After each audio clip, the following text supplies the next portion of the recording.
Hey there, everybody. Today I want to talk about a little bit about the channel Rational Animations. Now, I've talked about Rational Animations before on my channel, and normally I'd put this kind of more commentary-based content on my second channel.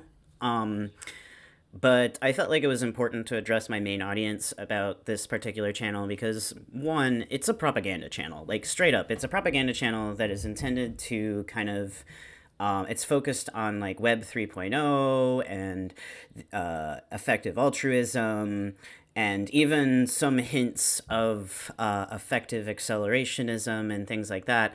And obviously, I've commented very heavily on my channel before why I don't like these things and why I think that they're kind of problematic, right?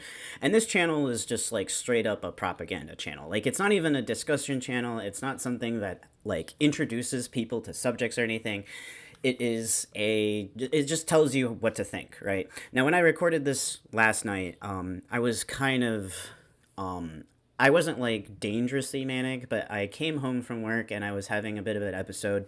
So I was a little bit like heightened in my emotions, and I was really upset to see that they had, I come home from a hard day of work, and just being a bipolar person basically, and I see that they uploaded like first thing as I get home, and that was really irritating, right? Because I really don't like this channel for a lot of reasons. Now, just to put this out there, I'm not opposed to AI in as just like a concept, right?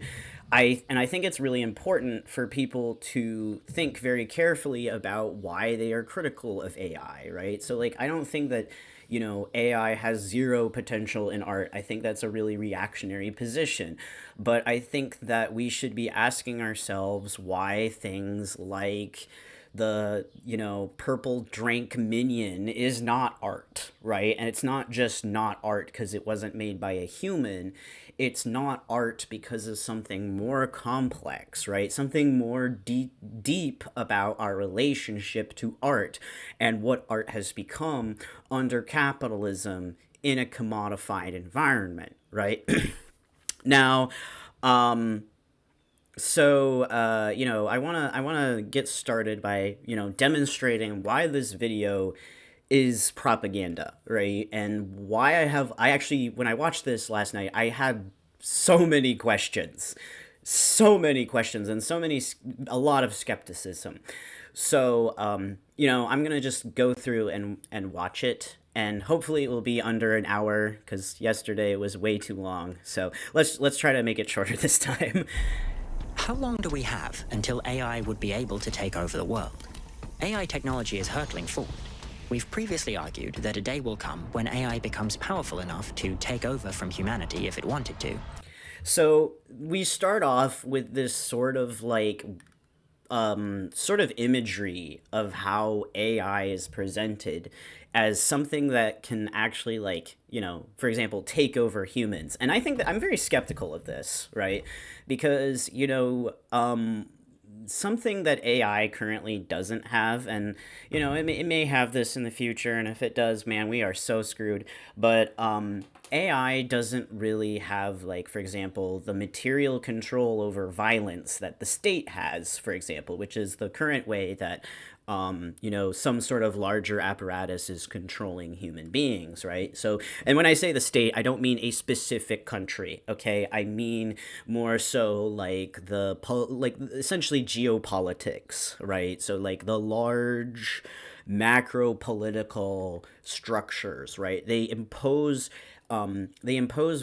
they're able to organize individuals within the state to be able to essentially impose violence on all sorts of different kinds of people who oppose the structures of the state. This is what allows things to be reinforced, right?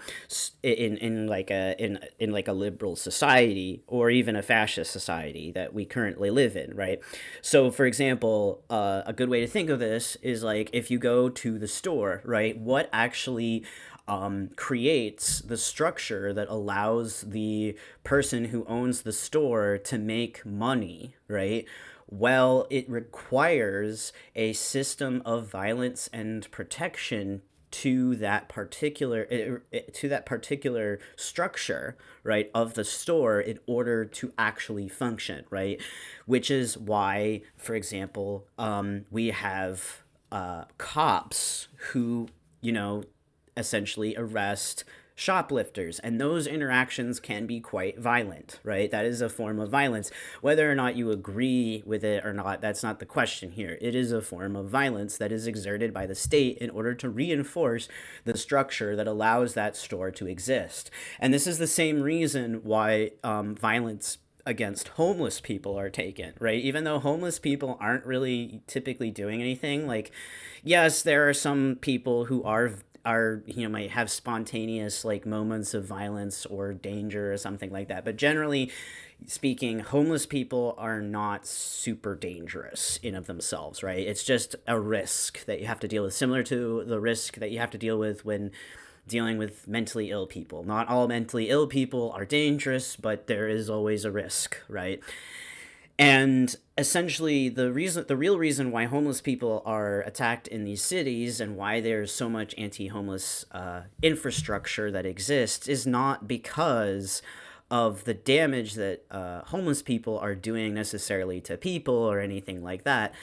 That infrastructure exists to protect the structures and signs of the business, right? It makes it dirty. It makes it look less appealing. You know, the business is paying all the landlord all this money to be able to stay there, right? So the homeless people are detracting from that value, right? And all of this is essentially reinforced through the violence and, you know, aggression of the state, right?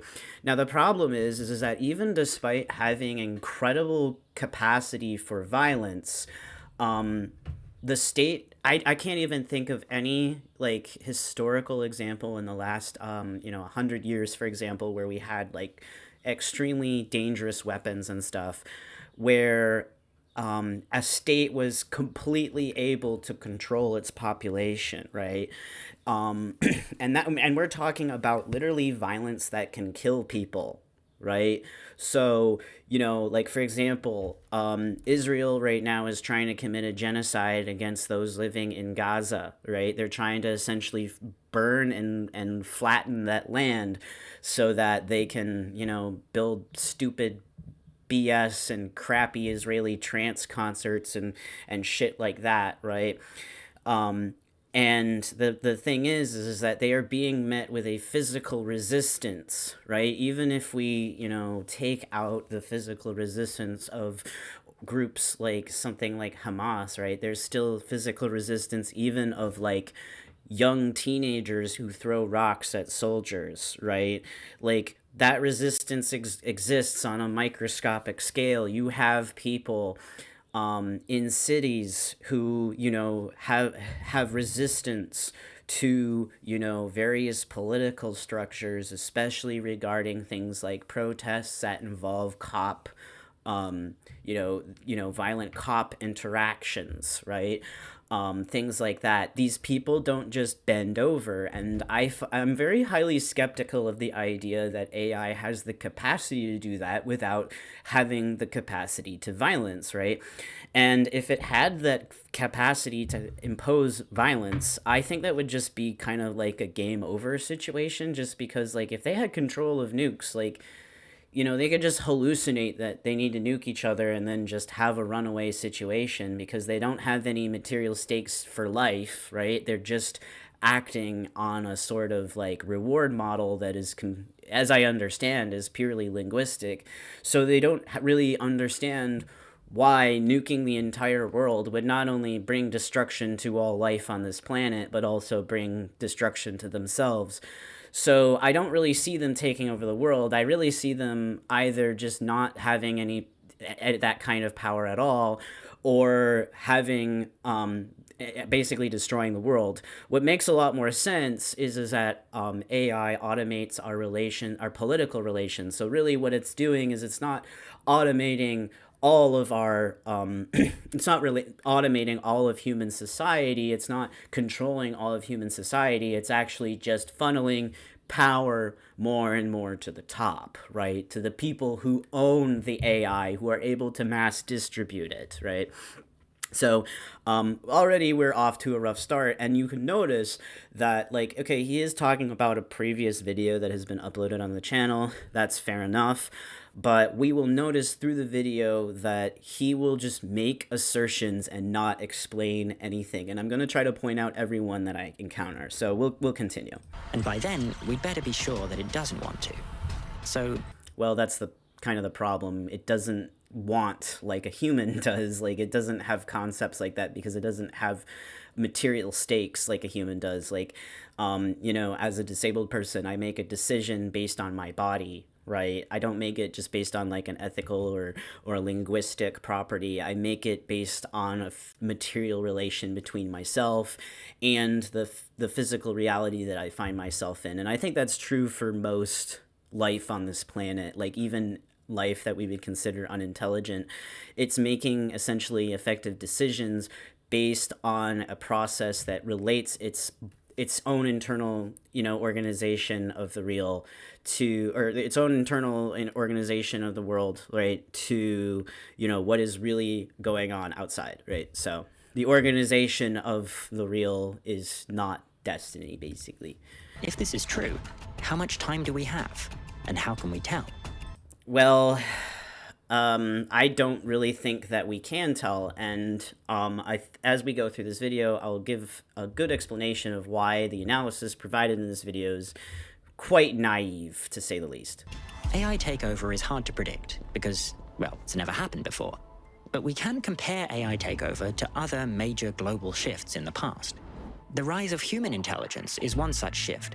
So one problem with this, so he basically implies that we can analyze the rise of human intelligence as a model for this, but this is already inherently problematic because the rise of human intelligence is something that has taken millions of years, and we have limited paleontological evidence to actually demonstrate how this rise of intelligence actually occurred. Like, we have, you know, paleontological and archaeological evidence to demonstrate certain kinds of developments and, you know, what humans were maybe doing a couple thousand years ago, but the development of human intelligence is just something so broad and something so wide that we really don't understand exactly how it happened. We don't really understand. We may have theories about why it happened, but we really don't have a material understanding of that. And we can't really use that as a reliable model to understand, like, how an AI would necessarily interact, not only because an AI's intelligence is going to be inherently different from a human intelligence, because a human is not just a linguistic machine that is, you know, essentially having an abstract sort of reward system that is produced by an algorithm, but rather it is, you know, humans have a reward system based on a material interaction with the real world. You know, when you get in pain, right, when you hurt yourself by accident, that is part of that reward punishment system, right? When you find something that you think is delicious, right, that is part of, you know, that reward punishment system. And essentially, you know, and I want to stress that psychology is a lot more complicated than that, and psychology in of itself has a lot of like problems as a field that I'm not really willing to go into in this video. But if we're talking just purely out of like just analyzing operant conditioning, for example, which is essentially what AI is modeling, yeah, there's a lot of, I guess what I'm trying to say is there's a lot of problems by assuming this particular relationship. We can't use this development to actually make anything insightful about the analysis of how AI would develop. We've previously talked about work by researcher Ajay Kotra, which tries to forecast AI by considering various analogies to biology. To estimate how much computation might be needed to make human-level AI, it might... So, again, like, notice how this person, again, they said in a previous video or whatever, you know, personally, if I was citing a previous video, I would always have, like, a title card here to make it easier to know which video they're talking about. And I would also, you know, if it was really relevant to my argument, I would include that source in the description. And what's kind of frustrating here is that they literally only include 2 sources in the description. And then they include, they include these as well. Like, yeah, so they're citing this one guy, they're citing Epic AI, and they're citing takeoffspeeds.com twice. So first off, that's really poorly researched and sourced, just from like somebody who writes, YouTube essays. Like when I wrote about why I don't like tech bros, right? My source list was over 45 sources long. Now I understand that that video was an hour long, but even if we like let's say that we bounce it up to 48, right? Sources. If we reduce that down to, divide that by 6, right? So we have about approximately a 10-minute video.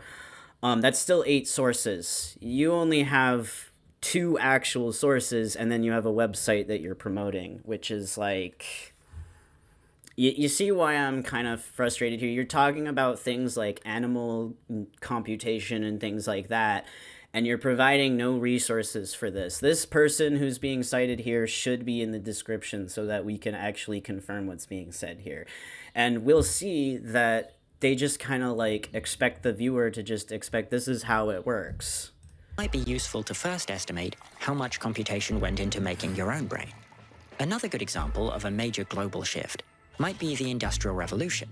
Steam power changed the world by automating much of physical labor, and AI might change the world by automating cognitive labor. Now, I think that a analysis of the development of automation within the since the Industrial Revolution is a much more valuable analysis to actually understand what AI is capable of, because I think really the questions that we're trying to answer here with AI is not really one of intelligence or even computation. It's really one of our relations to labor, because like the concern is that when are humans going to be replaced? The question in the video is literally, when will AI automate all mental work and how fast, right?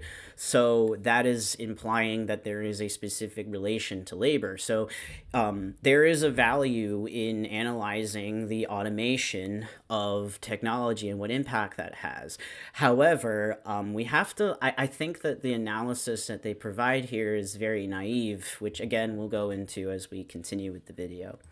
So we can borrow models of automation from economics to help forecast the future of AI. AI impact researcher Tom Davidson, in a report published in June 2023. Now, I want to point out that this report is literally posted by openphilanthropy.org, which is an effective altruism organization, as I understand it. It may not be exactly an effective altruism. It's a philanthropic advisor and funder, give well and good ventures, research and grant making, it's essentially effective altruism. It's concerned about the way we spend money in philanthropy, right? And if we go to the front page, guess what we're gonna see? Boom! Insta-racism. Yeah, I totally trust these people. Boom! Look, it's a scientist. Boom! It's some French political shit. I don't know. Wait, there's some other languages in there. Oh, I am a cage fight. Oh, it's veganism. Oh my god, of course. They cannot help referencing Peter Singer unconsciously. It's really funny, and it's really funny too when they deny it, because like it's literally so heavily encoded in their history that they've completely lost the awareness to the fact that Peter Singer's ethics is what's driving their philanthropy. So okay, so let's continue on. So just to be clear, this is promoting a paper that was published on a website specifically trying to promote effective altruism, which is a movement that is concerned about rich people trying to assert essentially value onto the rest of society by fixing problems through investment. Okay, so that should be clear to many people who watch my channel why that's a bit problematic. Used a mathematical model derived from economics principles to estimate when AI will be able to automate 100% of human labor. Now, I'm just going to say this before I go on. This is just a minor comment.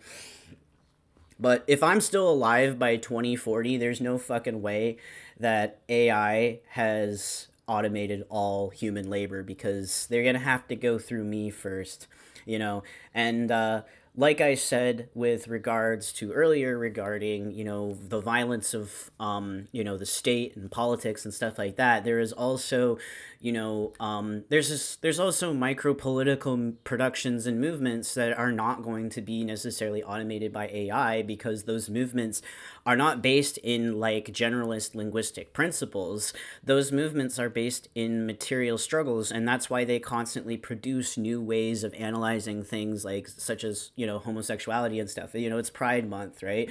So queers and homosexuals are constantly producing new ways to express these strange feelings that they have within the limitations of language. And that means that it's not the language that is actually producing this particular arrangement. It's not the language that is arranging, how they interpret homosexuality, although it does help. Language does kind of like restrict what is possible through its own limitations. But rather, the word choices that are selected are ultimately, at the end of the day, produced by these people who are trying to understand their own gender. And that's why gender and queer relations is so confusing to people outside of, like, queer circles, because we don't take the assumption that there's a standardized way of analyzing these questions, and this causes a lot of conflict and a lot of discourse. And I think overall it's relatively productive, but at the same time I also am very highly doubtful that something that doesn't even experience homosexuality, let alone something that doesn't even experience like human life, right, can necessarily automate this kind of production. Instead, I want to make very clear that what I think that is being presented in this video is actually an automation of labor as you relate to in a capitalist society. And this video requires a reduced kind of understanding of what labor and production actually is in order to make its point.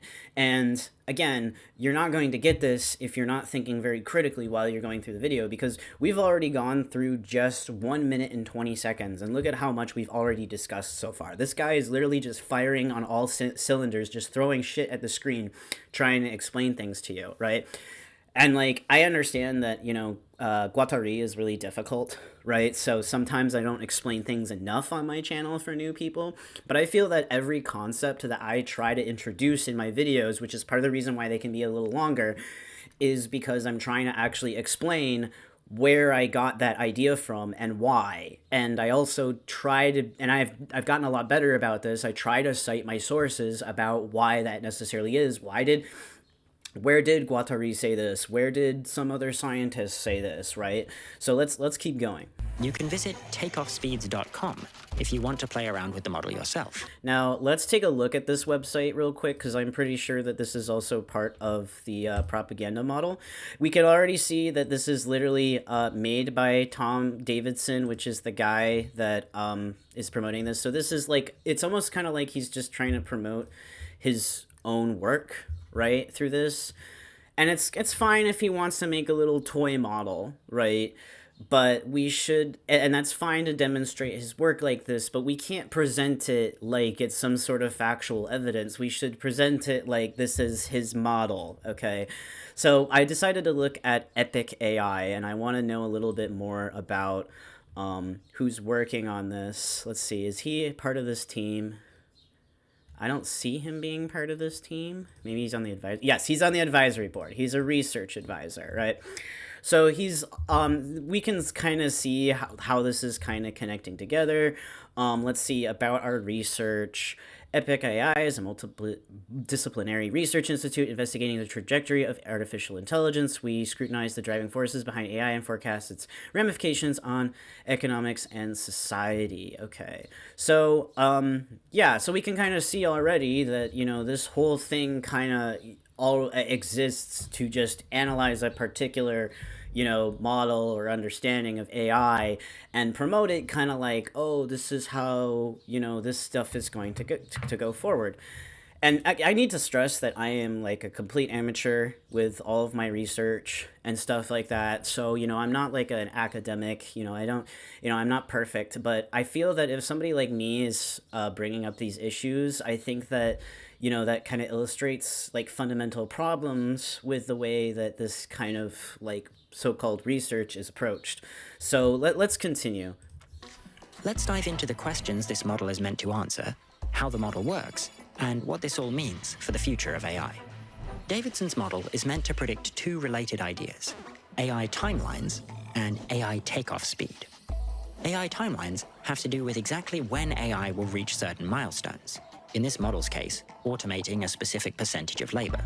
Now, something to point out about automating a specific percentage of labor, and one of the limitations of Tom's model or Davidson's model, sorry, is that basically, I don't see any indication that any sort of like political changes or sociological or even ecological changes are represented in his model that might impact, how AI actually integrates with society. So, for example, let's say that, this right here, 20% of, labor is automated, right? Do you really seriously believe that if we automate 20% of labor, aka making 20% of our workforce unemployed and unable to find alternative employment, is not going to have political ramifications? Like, like, I know these people lived through the 2008 recession. I know for some people who are viewing my channel, they were maybe a bit too young for that, but, Detroit had a 25% unemployment rate during that time, and that's an underestimate because that's based on those receiving unemployment. The actual number of unemployed people was probably much higher, right? And that had massive political ramifications to the point where Barack Obama felt that it was necessary to inject basically billions of dollars, if I recall correctly, I think it was billions of dollars, into the automotive industry in that region. Otherwise, it would lead to an even higher level of unemployment, which would lead to political instability because that area has a lot of black people, right? And America, not a huge fan of black people, tends to suppress black liberation movements and stuff because America is a country built on racism, right? So essentially he was trying to pacify the potential for any sort of like aggressive, revolutionary activity by essentially, trying to keep the unemployment rate lower by keeping those major businesses in business without having to go through bankruptcy and massive layoffs and things like that, right? So to imply that 20% of our workforce can be automated without any sort of change to the world around us is incredibly naive. And also, the resources that would be necessary to produce this, I don't really see any of this channel ever talking about questions about CO2, emissions, climate change. There's going to be a point where humans are no longer able to sustain the data centers that are necessary in order to supply this AI. So how do we deal with that problem, right? And as you can see, there's many other ways of analyzing this kind of development that produces a lot of questions about like, how does the topology of the world change? You can't just make this sort of like basic blanket analysis. So let's continue. A short timeline would be if such AI arrives soon, while a long timeline would be the opposite. AI takeoff is the process where AI systems go from being much less capable than humans to much more capable. And again, notice how he doesn't explain what capability actually means. What does it mean to be capable? The example that he appears to give is one of, the kind of labor that you have with your in relation to your boss. And if that's the case, well, that kind of automation was already predicted, like, at the beginning of the Industrial Revolution anyway. We already know about that, right? We already know that people's jobs are going to be automated. I mean, Marx talks about it, Guattari talks about it, pretty much every Marxist talks about it. This isn't really new. And I want to point out that something that's really frustrating about this part of the video as well is that he spends a lot of time talking about, like, let me show you what I mean by this. Takeoff speed is how long that transition takes. It might be fast, taking weeks or months. It might be slow, requiring decades. Or it might be moderate, taking place over a few years. Okay, so like notice how he takes literally like a whole 15 seconds to basically explain how timelines work, which is something that people who are watching this video should already be familiar with, but he's taking absolutely no time to explain things like animal computation or what it means to, have work necessarily automated by a machine or any of these questions that are actually far more relevant to this analysis. At least in principle, almost any combination of timelines and takeoff speeds could occur. If AI researchers got stuck for the next half-century, but then suddenly still built going, a you see what I superintelligence all at mean? once on April 11th, 2075, that would be a fast takeoff and a long timeline. Oh my god, he's One still way to going. measure takeoff speeds is by looking at the time it takes us to go from building a weaker AI, somewhat below human capabilities, to building a stronger AI that's more capable than humans. The problem is that we really haven't had an AI that is more capable than humans. Like, later in the video, he talks about GPT-4, and the problem is that GPT-4 is already detectable to not be a human in many cases by like human people who are analyzing it, like this sort of kind of Turing test thing, right? Like, we kind of see already with like, judges are able to detect when something is AI generated. Professors are often able to detect when something is AI generated. People who enjoy reading books or like art can detect these things. Now, I'm going to point out that this process isn't perfect, and there's a lot of paranoid structures that are evolving through this interaction that I would like to analyze in more detail in another future, project or something. It's not on my like plate right now. I've already got enough on my plate, but basically, it is producing like a sort of paranoid structure that creates like a sort of yes and no relation with how we detect if something is AI generated or not. But I think that humans still have a pretty decent ability to detect when something is AI generated positively. The problem is more a question of false positives than it is about false negatives, right? And while some do still slip through the cracks, I don't think that's an indication necessarily of, AI becoming, more capable than humans. I think that's more of an indication that, some sort of other thing occurred in the process that caused them to just not identify it. I mean, like in the case of a professor, for example, they're grading hundreds of papers. There's obviously ones that are going to slip by. I mean, cheaters have always been a problem in universities. This doesn't really change that problem. And again, notice how the author of all of this is not really acknowledging any of these kinds of problems. Davidson defines the weaker AI as systems that can automate 20% of the labor humans do today, and the stronger AI as systems that can automate 100% of that labor. Now, one thing that I have a really big problem with, besides just the fact that they don't analyze the consequences of automating a large percentage of the workforce, is that I really don't understand how all human labor can be 100% automated. So some examples that I gave, so I actually joined their Discord server, which I'll go into at the end of the video. But some of the examples that I gave of AI, of labor that I'm kind of skeptical that an AI can actually replace would include things, for example, such as political organizing, sex work, interpersonal relations with creating art or music. Like, how is an AI supposed to replace something that inherently requires a sort of human connection in order to make sense of that? And if you're going to say sex robot, I already know you're a cis man. Just stop. We get it. You've never been able to attract a woman. Just talk to women instead of watching this crap. That's my advice to you. Let's call these points 20% AI and 100% AI.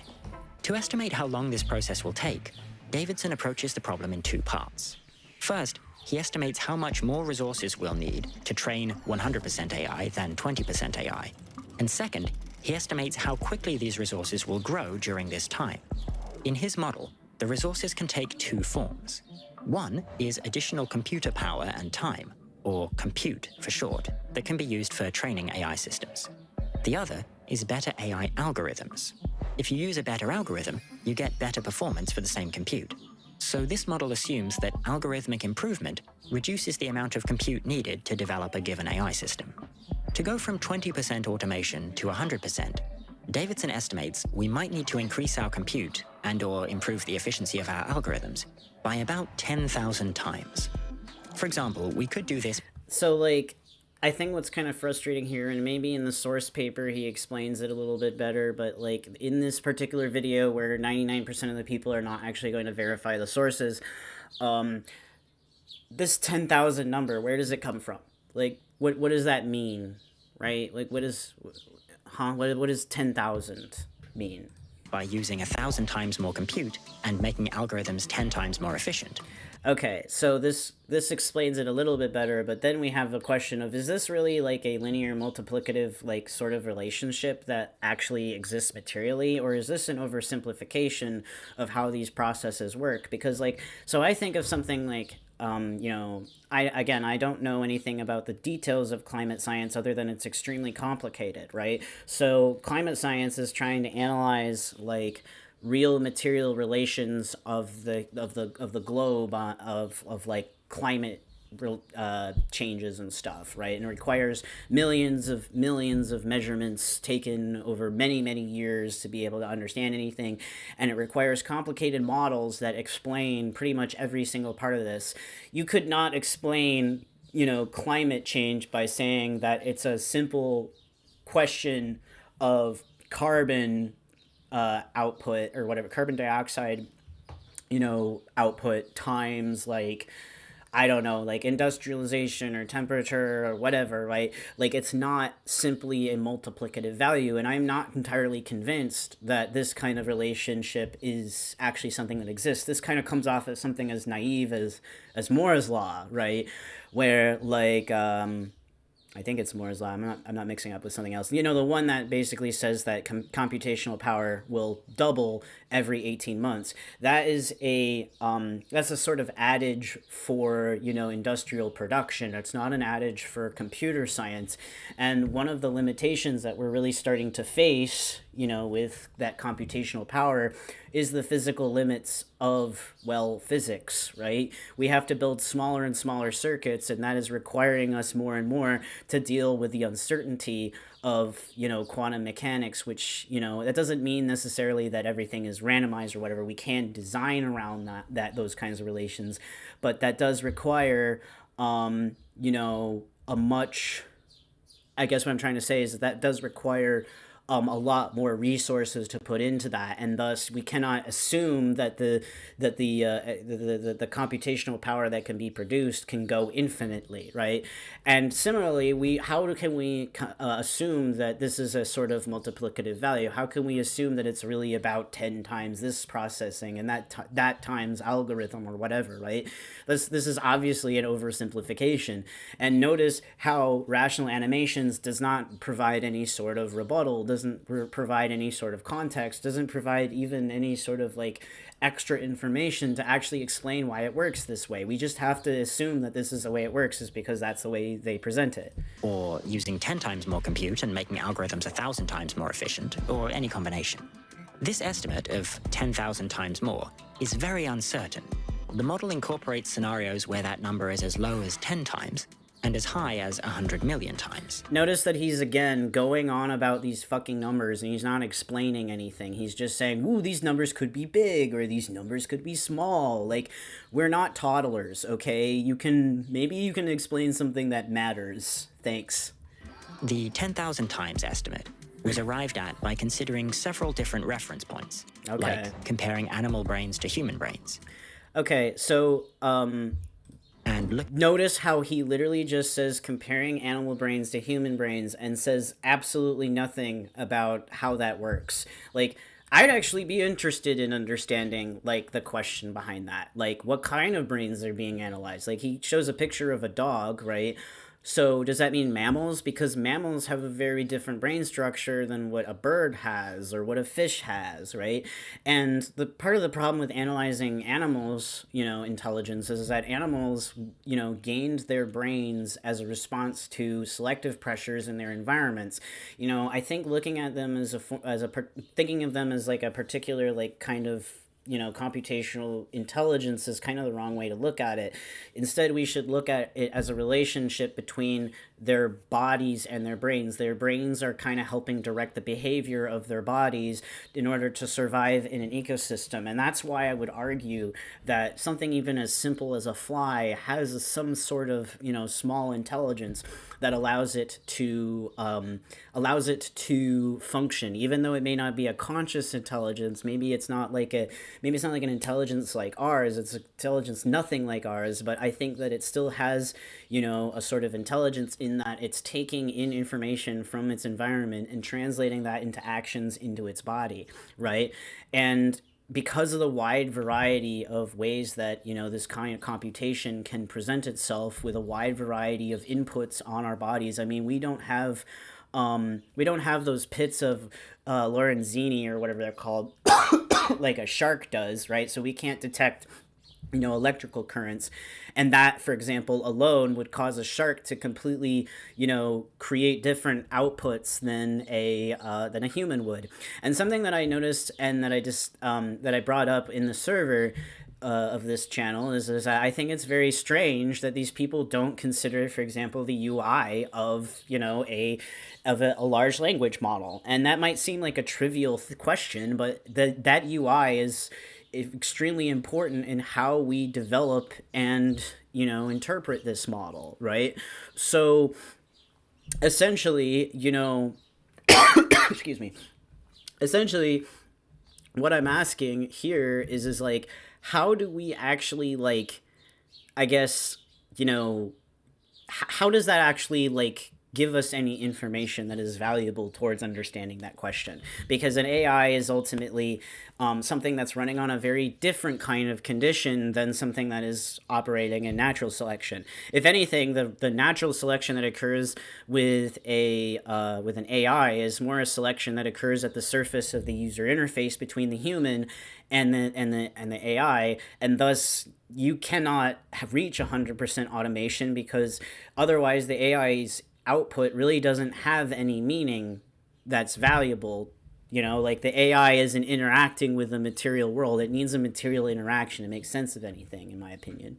Looking at AI models that have surpassed humans in specific areas, like strategy games. Okay, so the problem with this kind of analysis is that strategy games are structured around a specific set of rules that are static throughout the game, right? Even if you have a game that has rules that change over time, these rules can be predictable, and thus, all strategy games exist within a particular regime of signs that produce different kinds of topologies that can be analyzed by an AI. You can essentially feed an AI a large data set of what is possible with these games, and what a good move is, what a bad move is, and eventually optimize that towards having a successful thing.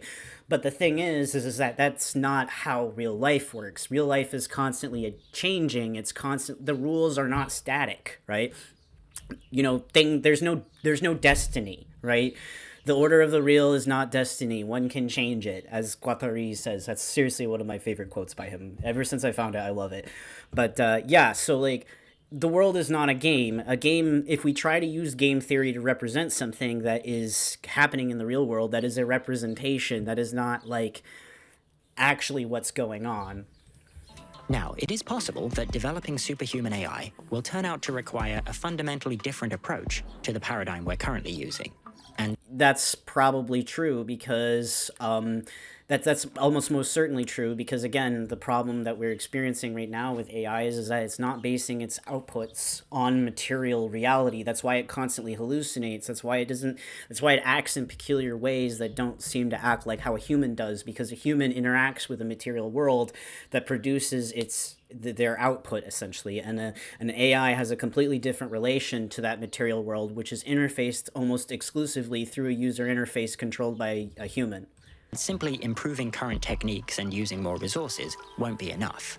In that case, no amount of compute would be enough to go from 20% to 100%, so this framework wouldn't end up being applicable. But there is some evidence suggesting that today's AI paradigm might be enough.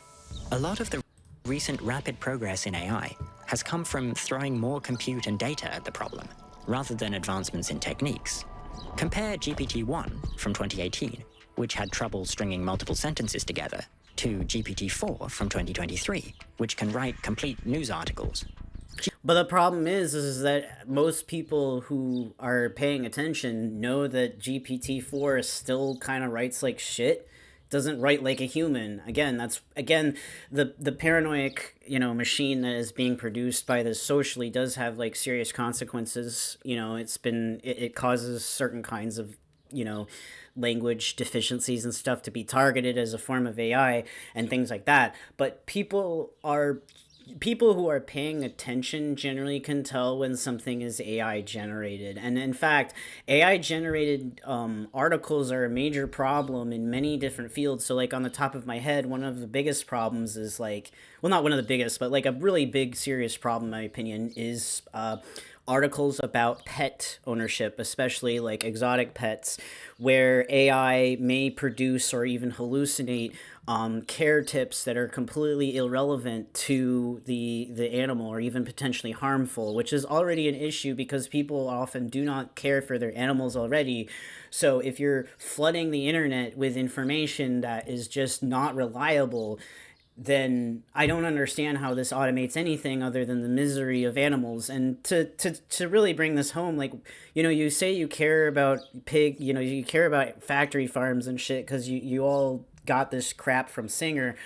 But why is it that you don't care about the spreading of misinformation from, GPT-4 produced by these articles that are lying about how to care about animals? Yeah, it's not a human lying about it. It's an AI that's hallucinating, but it still causes harm to the animal. It still causes harm to even wildlife when these articles are produced about things like conservation and things like that. So, I don't understand how this is supposed to you see what I'm trying to say? Like, I don't understand why you are even implying that GPT-4 even has a significant ability to, be like a human, because it really doesn't. I don't think anybody outside of the tech industry actually believes that.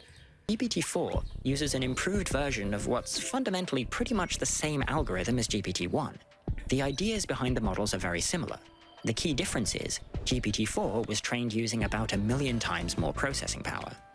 Just how much total compute do we expect to need to reach our 100% AI mark? The estimate Davidson used for the model is 10 to the 36 flops using algorithms from 2022, with an uncertainty of 1,000 times in either direction. These requirements are colossal.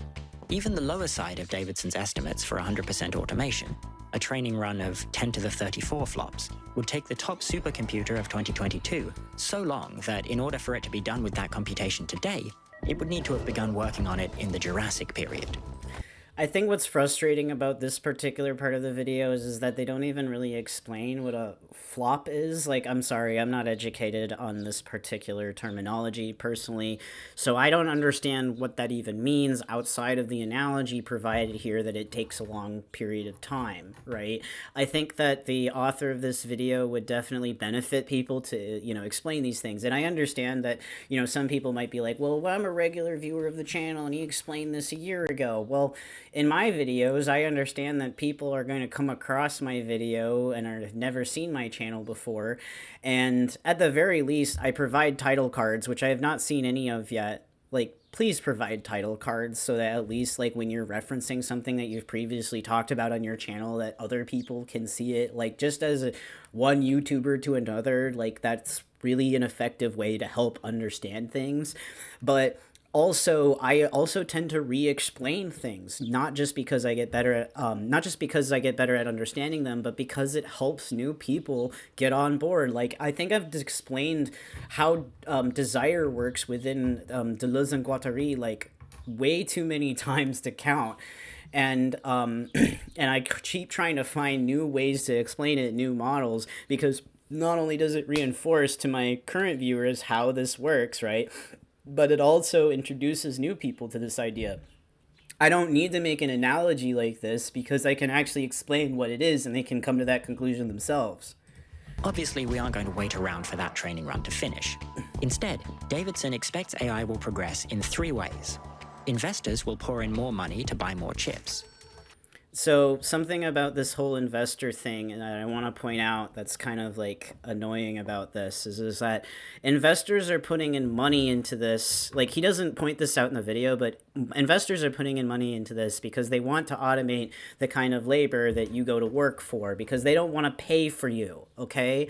They want to make more profits by reducing labor costs, which are some of the highest costs in running a business in general, right?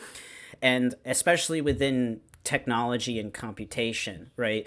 And what you'll find is a lot of people that are promoting this kind of ideology are the same kind of people who are promoting like this sort of idea that they should be like they're trying to be ahead of the curve. They're trying to essentially capitalize on this and be the guys on top, right? And to stress, you're never going to reach 100% AI automation if you are using AI to essentially have the bourgeoisie in power and using AI to automate the rest of the labor in society, because again, there is still labor that is occurring on the top in order to regulate those structures through AI, through the selective processes that occur when we say, for example, an output is correct or not. And they do bring this up a little later in the video, and I do want to respond to it when they get there.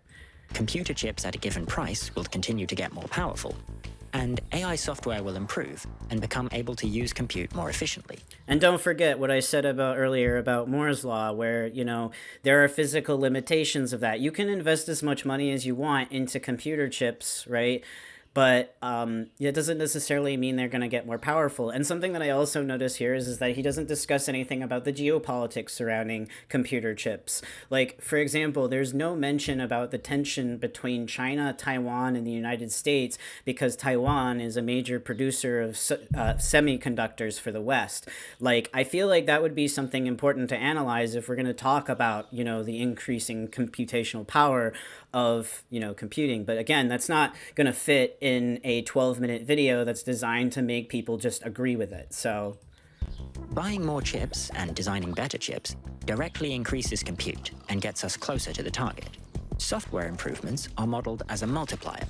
If AI software in 2025 is twice as efficient with its hardware as AI software in 2024, then each computer operation in 2025 counts double compared to 2024.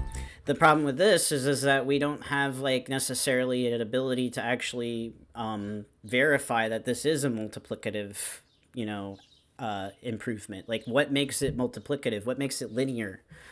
What makes it something that we can just calculate and plot on a graph? Like, I would assume that something like, especially with something like software design where there's a million and one things that could possibly go wrong, how do we really know that it's actually going to be something that we can project like this, even if it's a different number? Like, I'm not even just saying that twice as powerful is just an example.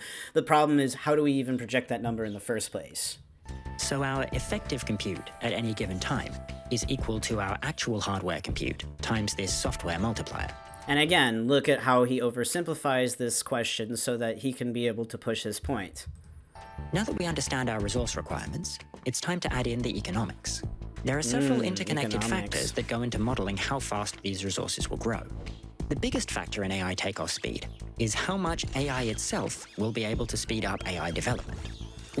We can already see this starting to happen, with large language models helping programmers to write code, to such an extent that some academics will avoid writing code and focus on other work on days when their LLM is down. Hey, so low-key, as a programmer, I've noticed that people who rely very heavily on LLM-generated code tend to be very shitty programmers. And this is personally what I've observed, and it's kind of like an extension of what we saw with like an over-reliance on Stack Overflow, right? And a lot of the training that actually built these AIs was built on what was created in Stack Overflow, right? So if you don't know, if you're not familiar with programming, Stack Overflow is a website that essentially allows users to answer programming questions for other people, right? And allows them to essentially find solutions for their work. And the problem with using Stack Overflow being very dependent on it. It can be useful, right? Don't get me wrong. But the problem with being dependent on it is that what often happens is that you'll get this cobbled together code where programmers don't really understand what's going on. They might leave and somebody else comes in and they see it and they're like, what the hell is this, right? They don't understand, necessarily how everything connects together, because they don't understand what the code in the paragraph is necessarily doing, because most posts on Stack Overflow don't actually explain how the thing connects together, and it certainly isn't explaining how it connects to the project as a whole. Programming is not just a matter of putting together like individual parts like a puzzle. It is more like constructing like a sort of narrative or a painting, even, where you're trying to build flows of how your software navigates itself. And I think that's something that older generation programmers like me have as an advantage over these AI dependent people. It's not just that we don't need to, it's not just that we can continue programming when the service is down, but also that we have a better understanding of what our code is doing. And I am just not entirely convinced that somebody who's very heavily dependent on these kinds of tools really fully understands the entire machine that they're building. And I have personal experience in the industry with somebody who was using Copilot that really demonstrated that they really didn't understand what was going on. And me taking 2 years to try to essentially take a complete shithole software stack and understanding how it worked did a lot more value than him just asking Copilot what it did or writing Copilot code. Because what would happen is that there were certain assumptions in the structure of the code that just were not true and would lead to issues. And I had to explain to him a lot about how those things work. And he won't acknowledge it because he's a white boy. But like, he's, a lot of part of the reason why he was even able to be successful at that job is because I took extensive amount of time during the I would say like 8 months that we worked together to even be able to get to that point, because I took the previous 2 years to actually analyze and understand how every part of the code worked. And mind you, I'm not a particularly amazing developer. I'm just kind of a run-of-the-mill guy. I'm mostly more a maintainer than I am like some sort of super genius code writer. But even then, like, the value that is provided by simply having an intuitive model in your head about how things work as opposed to stringing things together with AI is evident. And what we're going to observe is that a lot of this AI code is junk. And in fact, there's been quite a few white papers written about how AI generated code through these kinds of services actually negatively impact repositories, right? They add a lot more code churn. There's a lot more, changes that don't really improve the quality of the code. And that's a problem. And I don't think that AI researchers really have an appropriate solution to this. And I don't think I don't think that GPT-5 or 6 billion is even going to solve this problem, The more powerful this feedback loop, the faster takeoff will be. Economists already have tools to model the effects of automation on human labor in other contexts like industrialization. Davidson borrows a specific formula for this called the CES production function. Another major factor is that... And again, he doesn't explain what that is. Like, I feel like that would be the perfect time to just take 15 to 30 seconds to just explain to a layman what that is. He spent 30 seconds explaining how timelines work, like as if we don't understand how a timeline works, but he didn't explain what this complicated equation means. And that to me tells me that he doesn't want you to question what it means. And that's kind of really problematic to me. As AI becomes more impressive, it will attract more investment. To model this feedback loop... And what makes that attractive? Because it's automating the cost of labor. And those investors are going to be the ones, they're investing in that shit so that they can have control of that process. And just that alone means that the humankind is not going to be 100% automated. It's more just going to be a cyberpunk hell, okay? Quite bluntly. Davidson's model has investment rise more quickly once AI capabilities reach a certain threshold. Davidson also throws in a few other parameters. These include how easy it is to automate AI research and how much an AI's performance can improve after it's been trained by people figuring out better ways to use it, like how asking LLMs to lay out their reasoning step by step, or picking the best results from many attempts can improve the quality of their answers. Again, this means that it can't be 100% automated because there's a selective process that's occurring with humans. I don't understand how this guy who gets millions of dollars in funding doesn't apparently understand this. With all this accounted for, it's time to actually run the calculations. For this, Davidson uses a Monte Carlo method. Each run of the model randomly selects a value for each of the inputs from a distribution within the constraints we've discussed. These values slot into the equations, and we get one possible scenario for the future. By repeating this process many times with different values for the inputs, we can build up a full picture of the range of AI futures that our estimates imply. So basically just a distribution of, models. That's all this is. Let's start with the headlines. The model's median prediction is that AI will be able to automate all human labor in the year 2043. Again, I'm very highly skeptical of this because you're going to have to deal with a bunch of angry queers before you get to that point. Are you going to kill us all before we get there? Come on, tell us the truth. With takeoff taking about 3 years. So in this scenario, 20% of current human labor would be automatable by 2040, and you're telling me that in 2040, if 20% of all human labor is automatable, that's not going to have any political consequences, that is going to have a measurable impact on our ability to automate AI to 100% within 3 years? You're telling me that with with a straight face? Like, are you trying to challenge me? 100% would be automatable in 2043. This is only the middle of a very broad range of possibilities, however. The model gives a 10% chance that 100% AI comes before 2030, and a 10% chance that it comes after 2100. For takeoff speed, there's a 10% chance that it takes less than 10 months, and a 10% chance it takes more than 12 years. On the takeoffspeeds.com website, you can rerun the model using different values for the inputs. These include all the inputs we've already mentioned, along with others like inputs representing how easy it is to automate R&D in hardware and AI software, and in the economy as a whole.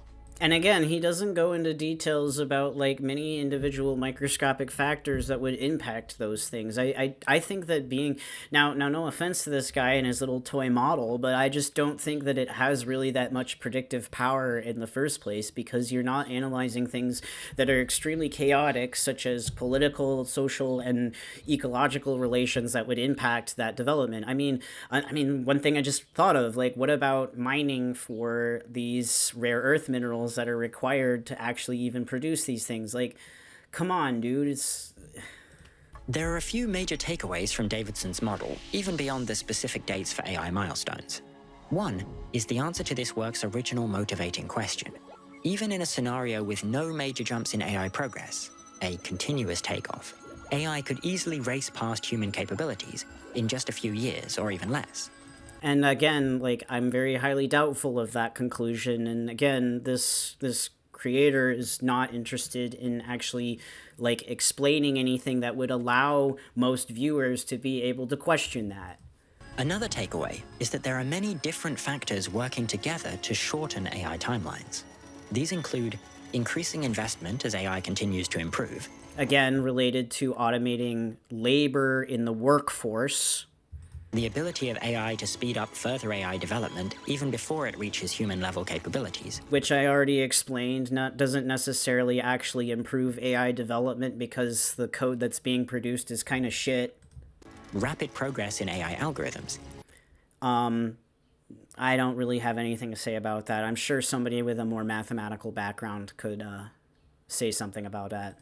And the fact that training an AI takes much more compute than running it does. If you have enough compute to train an AI system, you have enormously more compute than you need to run it. So if you have techniques that let you spend extra compute to get better performance, this could boost the system a lot. One final take. But I guess my question is that what are the impacts of that outside of a computer? Because like I've stated before, computers run on machines. It's not just, that computing power doesn't come out of nowhere. You bring up chips, but where are we getting those chips from? Where are those chips coming from? How are we assembling those chips? How are they being manufactured? How is the production of those chips and that information interacting with a real political economy? Like, come on. Way is that it's very hard to find a realistic set of inputs to this model Well, that no shit. doesn't get us to AI that can perform any cognitive task by around 2060. Even if AI progress in general is slower than we expect, and reaching human capabilities is a harder task for AI than we expect, it's very unlikely that world-changing AI systems are more than a few decades away.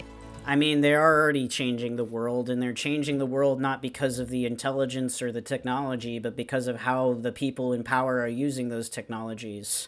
You know, the automation of our labor, for example, is it's really a question of who's controlling that automation and who has the power over that. You know, like, in my opinion, I'm not necessarily opposed to automation because I don't think anybody really wants to go to work, right? But then the question becomes, what is the political consequences of that? How does that change, our relations to life, and that's not replacing human labor as in general. Like, does this author really believe that we're just going to sit around and do nothing our whole lives? No, we're still going to be productive, but we're going to be productive in different ways, and it's not going to be 100% automated. We're just going to use automation as a means to essentially develop kind of like new ways of doing things. But the problem is that, with this particular investment model that is being presented here, all of that power is going to the top. And I've already explained in other videos, why that is problematic for things like ethics and stuff. Even if those people are trying their damnedest to be like making the best choices to help humans or whatever, there's still a very high possibility of that being essentially problematic. So, importantly, this does depend on the assumption that it's possible to build superhuman AI with the current paradigm. Or at all. Though, of course, new paradigms may also be developed. This model, like any model, has its limitations. Yeah, For no one, shit. any model is only as good as the assumptions that went into it. Oh, and now he says the thing that I've been saying this entire video. I feel like something like this should have been said at the beginning, when 22% when you have like more than 20 to 10 to 20% of your viewers still watching, because most people are going to just watch this and think, wow, these guys are so smart. They figured out all the big numbers, right? And now you're telling at the end of the video when they've already clicked off that, well, actually, these assumptions are assumptions and we don't really know for sure. Like, yeah, okay, buddy. Though guessing numbers and making the model is usually better than just making a guess of a final answer.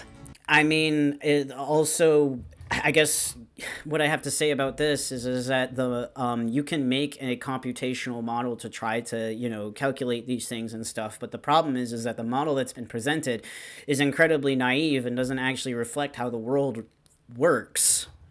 Like, yeah, of course it's better than, just coming up with something out of your ass, I guess. But I just don't understand how this isn't really just a couple steps away from that. So see our videos on Bayesian reasoning and prediction markets for more on that point. And notice how they're already pushing their model of economics through the channel.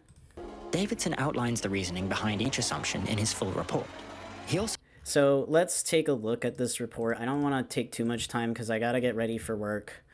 I just want to see, okay, blah, blah, blah, blah, blah. Okay, it's pretty long, and he does have a decent amount of citation, or these are footnotes, not citations. How to read this report. This video presentation. Slides. Then read this blog post. Less wrong.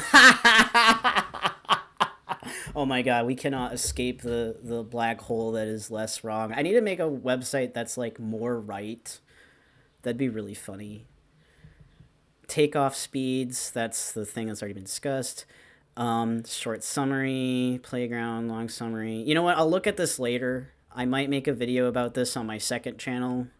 My week is kind of like loaded right now, and I'm trying to I have not been able to even start working on my next video because my life has been kind of rough in the last 2 weeks or so, and I've been adapting to trying to have a new job and dealing with the physical limitations of my body and dealing with that. But, as I kind of even out, I think, and kind of like, get more adapted, I think I can get back onto my normal schedule. But I would like to analyze this a little bit more in detail later.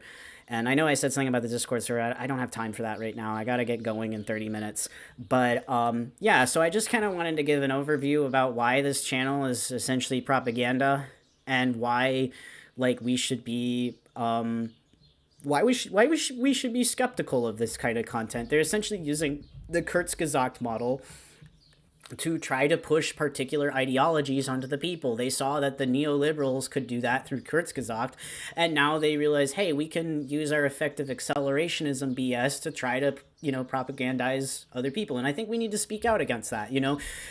Existence is a form of resistance, and my video existing to challenge these ideas is going to offer at least some kind of minimal resistance to these ideologies. So anyways, I'm going to let you guys go. And I'm going to try to make a video for Pride Month about Guattari and his work in homosexual movements and stuff in the 1970s and stuff.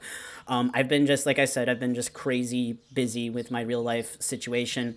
So I hope I can get that out before the end of June, but yeah, we'll see. All right. See ya everybody.